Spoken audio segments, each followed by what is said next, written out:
Imagina por un momento que estás en Roma, en el año 44 a.C., caminando entre las majestuosas columnas del Foro Romano.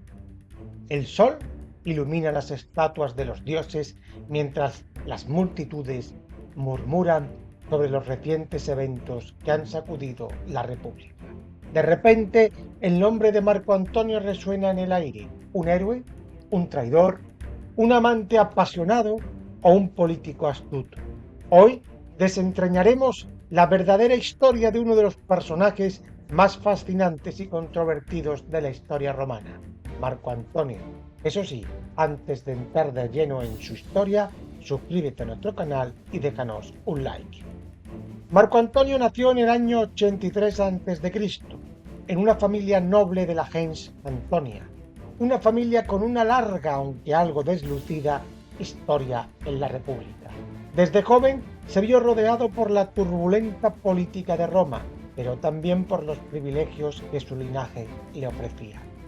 Su padre, Marco Antonio Créticus, era un hombre de carácter firme, pero su vida fue truncada en una desafortunada campaña militar, dejando al joven Marco bajo la sombra de un legado difícil de igualar.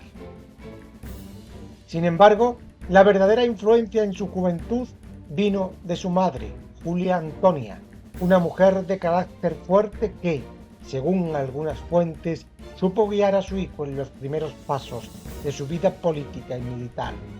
Es aquí donde empezamos a ver el primer indicio del carácter complejo de Marco Antonio, una mezcla de audacia, ambición y una inclinación hacia los excesos. La vida militar de Marco Antonio comenzó bajo la tutela de un personaje que pronto se convertiría en su gran amigo y mentor, Julio César. En su juventud, Antonio se unió a las campañas militares de César, destacándose por su valentía en la Guerra de las Galias, donde comenzó a forjar su reputación como un líder audaz y temerario. Sin embargo, no todo era gloria en la vida de Marco Antonio. Sus detractores lo acusaban de vivir una vida licenciosa, disfrutando de los placeres de la vida romana más de los que sus deberes requerían. La verdadera oportunidad de Marco Antonio llegó con la guerra civil que enfrentó a César contra Pompeyo. Antonio, leal a su mentor, se convirtió en su mano derecha. Fue nombrado tribuno de la plebe y posteriormente Magister Equitum, el segundo al mando en el ejército de César. En estas funciones, Marco Antonio mostró su capacidad para la política y la guerra, desempeñando un papel crucial en las batallas que consolidaron el poder del César. Pero no todo fue color de rosa. Antonio era un hombre de pasiones, como hemos dicho, y su carácter impulsivo a menudo lo llevó a enfrentamientos dentro del círculo más cercano de Cayo Julio César. Las tensiones entre Antonio y otros aliados de César como Octaviano empezaron a gestarse mucho antes de lo que el público en general percibía.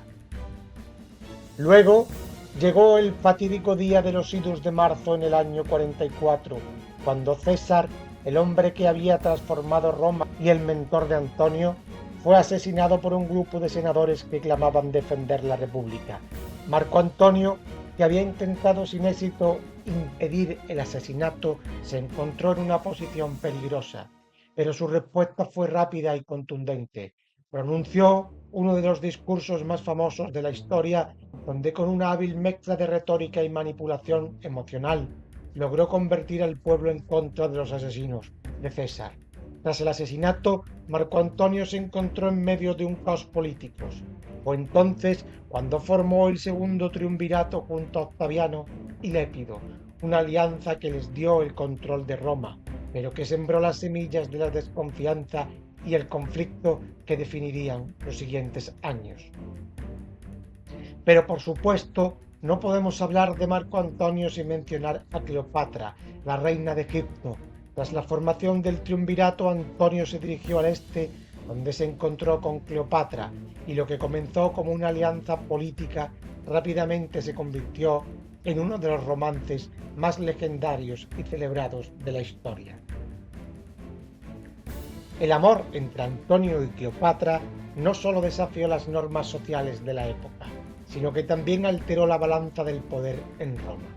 Mientras Antonio se sumergía más en la vida y en la política egipcia, Octaviano, en Roma, empezó a preparar su movimiento definitivo para consolidar su poder, como ya hemos contado en el monográfico sobre el emperador.